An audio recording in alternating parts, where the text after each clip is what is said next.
Hi, my name is Jess Guerrero. I am a student here at Simmons in the social work program. I guess why I'm here is when I came out about 10 years ago, it was really, really hard for me. I remember being like 10 years old and being in the grocery store with my mom and seeing the cover of Time magazine with Ellen DeGeneres on it saying, "Yep, I'm gay," and just being like really obsessed with it and not really sure why.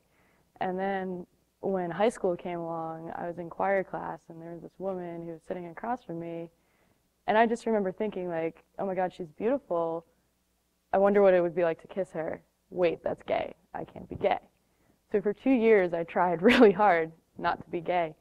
And 15 hit, and I just like couldn't do it anymore. And I came out, actually posted it to an online journal. So the school found out pretty quickly, and I was the only kid out in a 1,600 person high school. So you can imagine that it wasn't the best experience. A lot of sort of shoving in the hallway, phone calls late at night, "Hey Dyke, what do you think you're doing?" Just like really, really horrible things. And at that time, I couldn't imagine that it would ever end, that the pain would ever end, that things could ever get better for me. But I was lucky, and I had some really great teachers who were kind of looking out for me, and they kept me safe in the halls, and they offered a place to talk, and I connected with the school psychologist and got involved with the GSA, and that was really sort of powerful for me. But again, when high school graduation came along, I was still stuck in that pain, and I couldn't believe that things would get better for me. And in college, it was still a little bit rough, but today I'm 25 years old. I've been out for 10 years, and I still remember that kind of hurt little kid and that confused little kid. And if I could talk to that person now, I would say, hang on, there are things to look forward to, and you feel really desperate right now, but it does get better. It does. I mean, I have 2 master's degrees, and I'm working at Fenway Health, which is an amazing organization where being gay is an asset, actually. And I just think about the people I would have missed meeting if I had decided to do what I thought about doing a lot when I was 15, 16 years old. I think about sort of the pain it would have caused my family and the missed opportunities to kind of fix those relationships. And I think about not ever meeting my girlfriend and thinking about building a life with her. So every day I look in the mirror and I say, self, thanks for sticking around. Things do get better, and now you're in a position where you can help make it better for other people. So if you're struggling, I hope that you sort of connect somehow with my story, and you just hang on a little bit. Find that one adult that cares for you. Find that friend. Find that pet. Find that song that just kind of keeps you going and keeps you getting up in the morning, because it does. It does get better, and people do care about you. So I was on the hockey team in high school, and I told my coach I came out, and initially I came out as bisexual, and she said to me, she said, "Jess, be who you want to be, but if you can try to be straight, your life is going to be easier." And I kind of thought to myself, I was like, I already tried that. I tried that real hard for 2 years. So here's this person that's supposed to care about me and is just really invalidating my entire experience. And then at that point, my whole team had found out, and they stopped talking to me. And I was lucky. I had 2 friends from childhood that kind of stuck by me, but other than that, I kind of was a loner and just really, really depressed and stuck in my head and sort of really sitting with the pain that I was feeling. And I thought about killing myself many times, many times.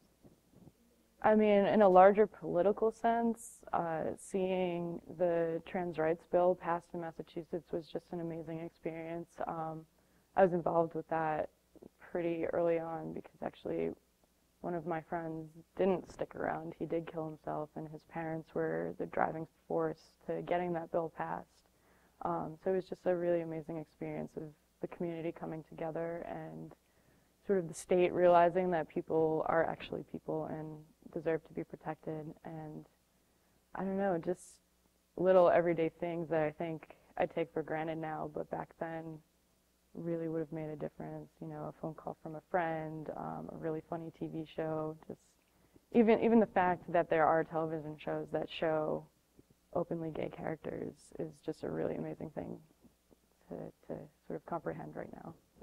So because I posted that I was queer online, people found out really quickly, and one of the girls on my hockey team told her mother, who told my mother, and we did this weird sort of dance for about 3 months where I knew she knew, and she knew I knew she knew, but we weren't actually talking about it.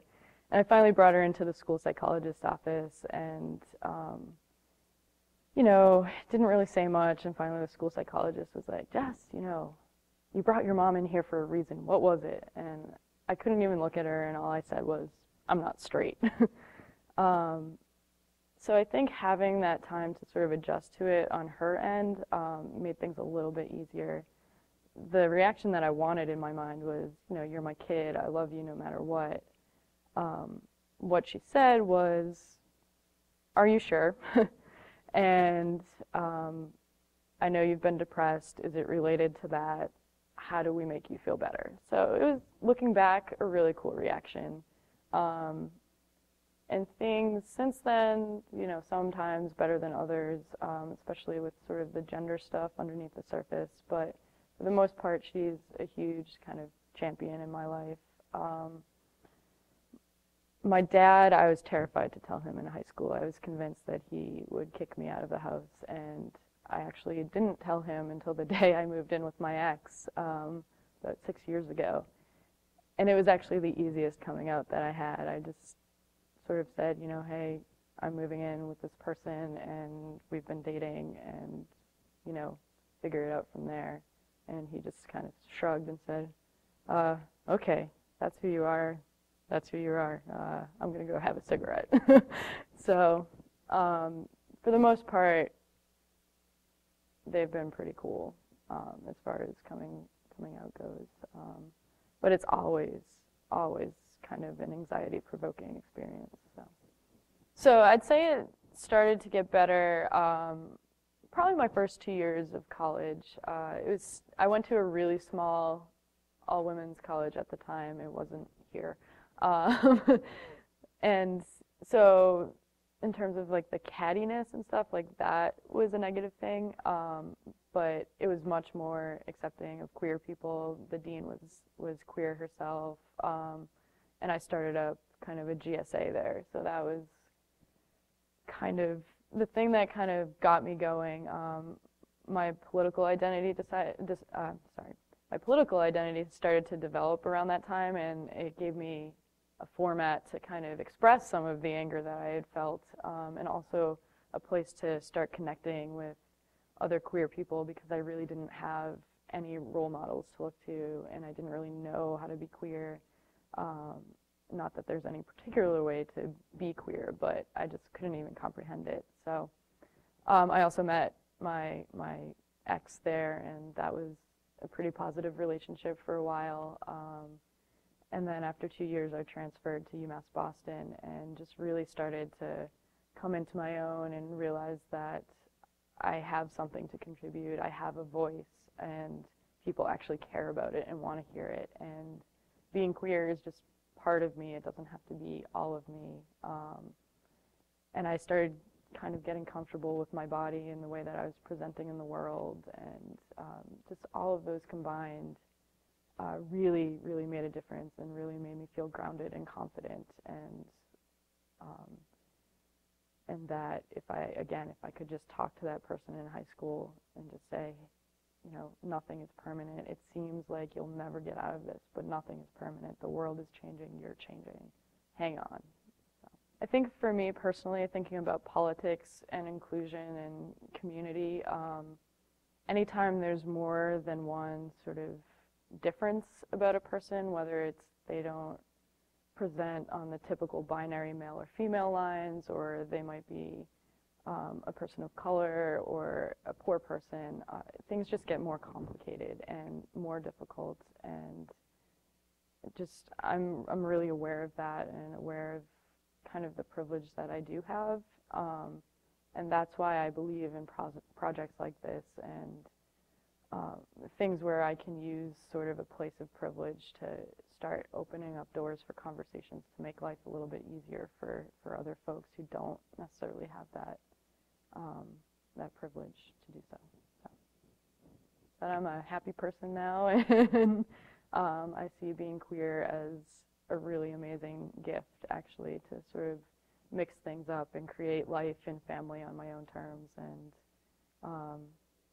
it's amazing to me that it was the source of so much pain initially, and now I can't imagine this piece of me not being sort of part of my everyday life. And there are just some really amazing people that I've connected with because I was able to recognize who I was and accept that.